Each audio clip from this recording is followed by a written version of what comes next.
tila pagkawalang bahala raw ni VP Sara Duterte sa issue ng impeachment. Okay? Tinutuligsa ng mga kalaban ng mga Duterte. Isa na dyan, yung mga aklaan, itong si Percy, no, sa Akbayan, sina Castro, at pati na rin itong mga tuwadcom, sina Barbers, nagsalita na sila na parang nainis sila dito kay Vice President Inday Sara Duterte. Nainis kay VP Sara at sila pa yung nanggigipit, sila pa yung nasasaktan. Eto, panoorin natin ha. Narito ang Balitang Pinoy TV.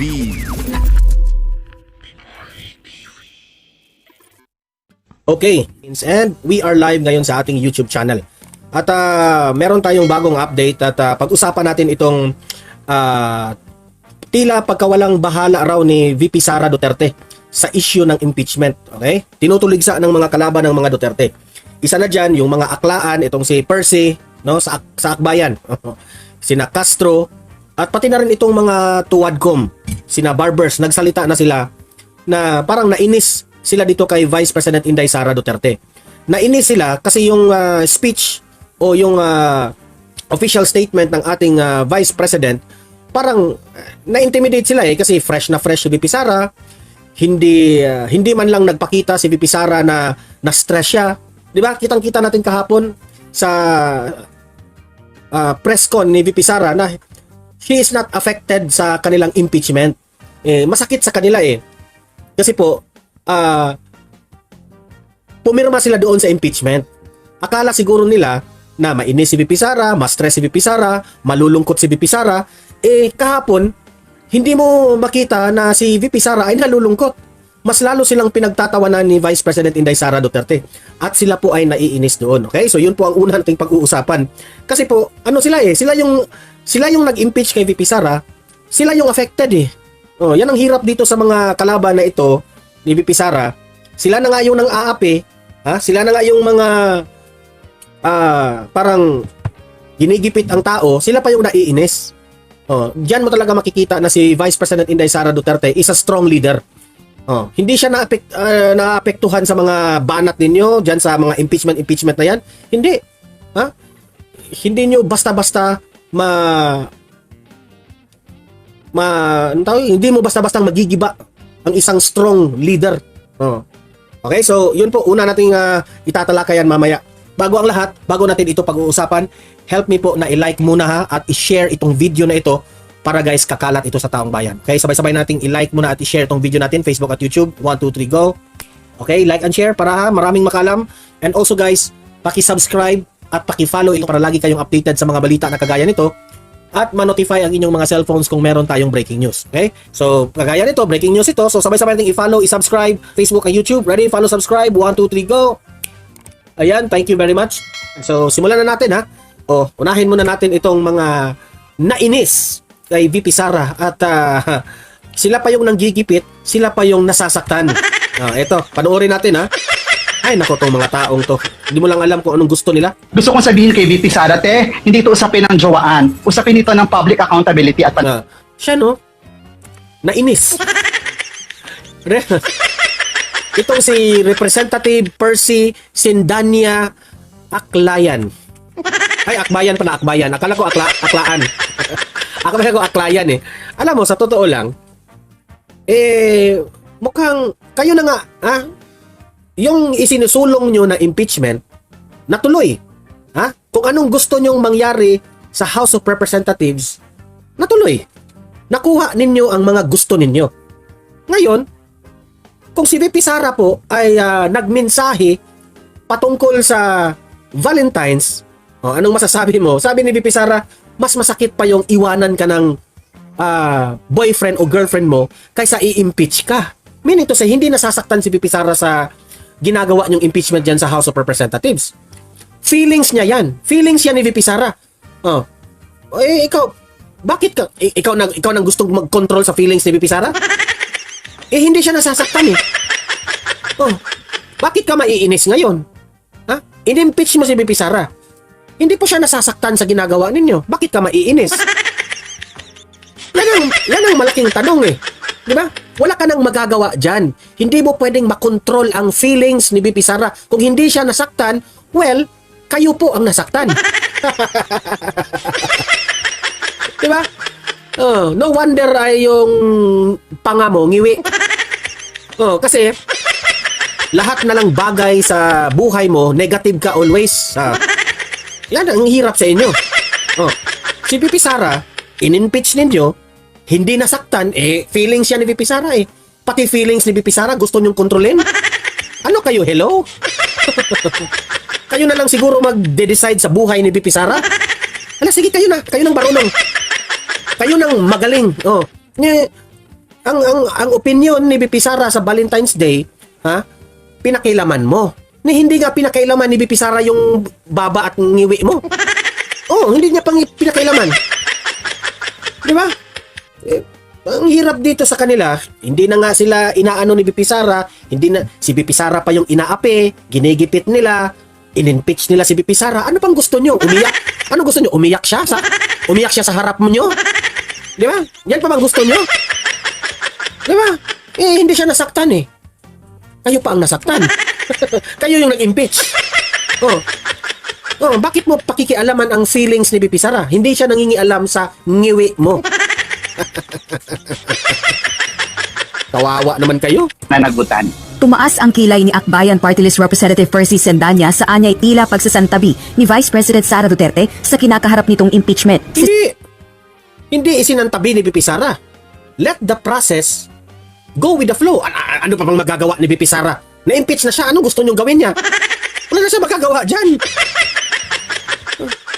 Pinasantabi. Anong gusto niyong gawin? Magpasagasa siya sa train? Iiyak siya doon? Magalit siya? Yan ang gusto niyo? Magalit-galitan na naman si Pipi Sara? Yan ang gusto ninyo? Wala kayong magagawa eh. Fresh na fresh yung tao. Tumatawa lang yung tao. Pinagtawanan. Hindi pinagtawanan. Nag-smile-smile lang si Pipi Sara sa nangyari. Nang hindi nila nakuha yung akala siguro nila malungkot, magalit si Pipi Sara, hindi yun na-achieve nila eh. Mas lalong pinagtatawanan sila ni Pipi Sara. Nasaktan ng mga gago. Emma Prudente, wala kong pake. Kung masaktan sila, di nasaktan sila. Ikaw talaga, Don Mar. Ay, naku, galit na galit sila eh. Sila yung naiinis. Sendanya ang endorser ng unang impeachment complaint na inihain sa Kamara. Ayan galit na yung mga mukha Lorenda Pinuik, wala tayong magagawa dyan. Paano yan? Impeach sila ng impeach, sila yung nasasaktan. Kawawa naman kayo eh. Noong December 2024, hindi rin matanggap ng mambabatas ang pahayag ng pangalawang Pangulo kasunod ng pag-endorso ng Kamara sa Senado ng 7 articles of impeachment sa kanyang pahayag. Lahat ng kapangyarihan ginawa nyo na. I-endorso nyo sa Senado. Nandyan si Chis Escudero, kakampiyan ni Bongbong Marcos. Ano pang gusto ninyo? Nang tinawanan lang kayo ni Pipi Sara, kayo pa yung galit. Ito, Ariel Silido, totoo naman, di ba? Anong gusto nilang gagawin ni Pipi Sara? Mag-iiyak doon si Pipi Sara. Na-impeach ako. Na-impeach ako. Yan ang gusto nyong gawin? Sige. Akbayan, Barbers, sino pa? Si Bongbong Marcos, si Sandro Marcos, si Martin Romualdez. Ako na lang ang iiyak para kay Pipi Sara. Na-impeach ako. Na-impeach ako. Na-impeach ako.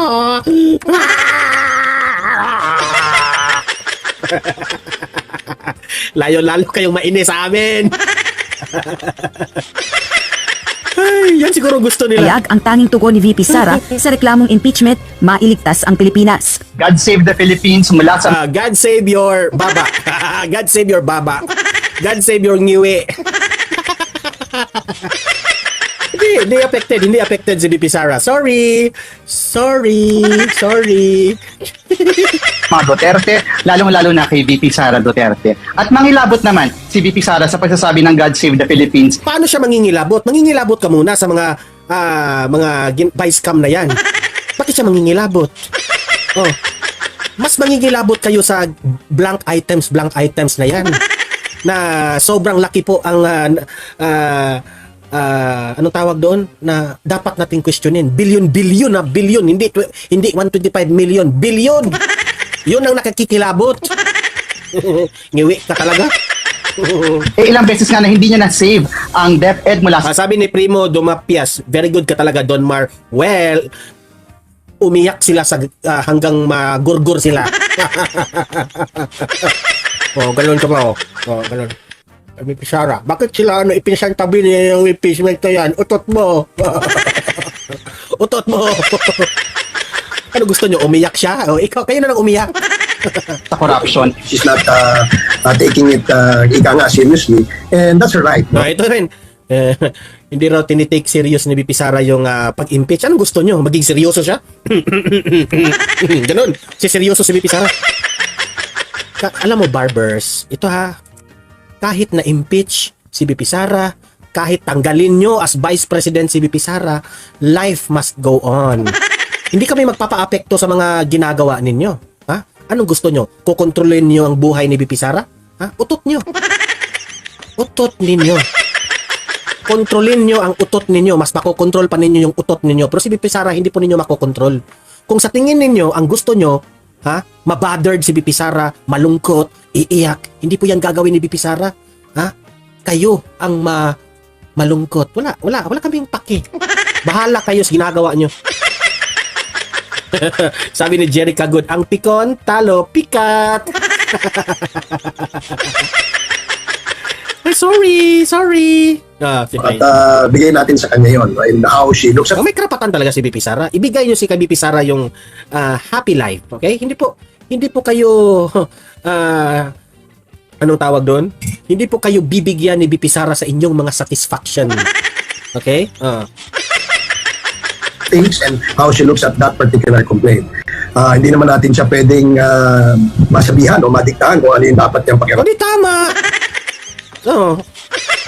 Tama, hindi mo pwedeng madidiktahan si VP Sara. Bakit ka nagsasalita? Bakit ka nagsasalita? Bakit mo sasabihin yan ngayon? Sana tumiklop ka na lang. Tumiklop ka na lang, barbers. Alam mo, barbers, ginawa nyo na ang lahat. Ginawa nyo na ang lahat. Kulang na lang umiyak kayong lahat. Ginawa na ninyo ang lahat. So, tumahimik na lang kayo. Ginawa na ninyo ang lahat eh. Anong kasunod dyan sa impeachment na yan? Gusto nyong makulong si VP Sara? Yun ba ang gusto nyo? Sige. Ikulong nyo si VP Sara, ikulong nyo si former President Duterte, pero, aabot mo na kayo sa korte. Di ba? Hindi ganun kadali. Dadaan tayo sa tamang proseso. Ang Makabayan Black lawmakers kinunde na rin ang tila pagmamaliit ni VP Duterte sa issue ng impeachment, lalo na Minamaliit raw ni Duterte ang impeachment na nangyari. Ano ngayon? Ano ngayon? Masakit. Instead na si VP Sara yung masasaktan, kayo yung nasasaktan. ang hirit ni VP Duterte na mas masakit pa umanong iwan ng kasintahan kaysa ma-impeach ng House of Representatives. Siguro, yung ngakbayan, nasasaktan kasi wala kang boyfriend at girlfriend eh. Yung mga nasasaktan walang boyfriend. Yung mga nasasaktan walang girlfriend. Bakit? Akbayan, Castro, bakit? Dry ba yung Valentine's nyo? Dry? Oy, Miss Judge, maraming salamat sa 100 pesos sa pakape. Ayan, may pang ano na ako, Starbucks na ako. Yung kulang na lang ng 50 pesos, may Starbucks na ako. Miss Judge, as always, maraming salamat, Miss Judge. Sige, play. Ayon kay House Deputy Minority Leader, ACT Teachers Party List Representative Franz Castro, Itong si Franz Castro, no? Nakita ko yung vlog ni, sino ba yun? Si Badong Aratiles. Grabe itong si Badong Aratiles. Pinagtawanan ni Badong yung make-up ni Castro. Grabe itong si Badong Aratiles, oh. Sabi ni Badong, Castro, baka gusto mong paimbestigahan yung nag-make-up ng mukha mo kasi para ka ng bangkay. Grabe ito si Sir Badong, oh.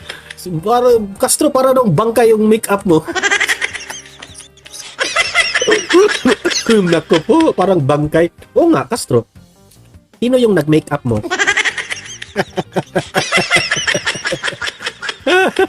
hindi katulad ng paghiwalay na magkasintahan ng impeachment, kundi Di ba? Ganun talaga sila kababaw ba? Na yung sinabi ni VP Sara patungkol sa boyfriend na inahalin, para bang kinumpare ni VP Sara yung sakit na boyfriend, girlfriend na iniwan ka, tapos itong impeachment, yun rin ang topic nila, ang babaw ng mga utak. Di ba? Alam niyo yung Valentine's? Si BP Sara po ay parang nakipagbiruan. Yang biro ni BP Sara is kasi it's February, so pinagbibigyan niya na biniro niya yung mga media patungkol dyan sa impeachment na yan. Eh bakit kayo yung nasasaktan? Bakit ninyo pakikialaman ang opinion at ang feelings ni BP Sara? Hindi nga alam nyo Castro, hindi nga pinakikialaman yung makeup mo ni BP Sara. Wala, alam mo Castro, no? Sa sobrang ganda ng makeup mo, hindi nga pinakialaman ni BP Sara yan yung makeup mo kulang na lang bangkay raw kulang na yung anong tawag yung coffin? Sa Bisaya, lungon. Pasensya na Castro biro lang yan Castro. Ito na nga mga kabalita. Ano na ang masasabi nyo patungkol sa balitang ito? Please comment down below mga kabalita. Pag-usapan natin yan sa comment section. At kung di ka pa nakasubscribe sa ating channel, baka naman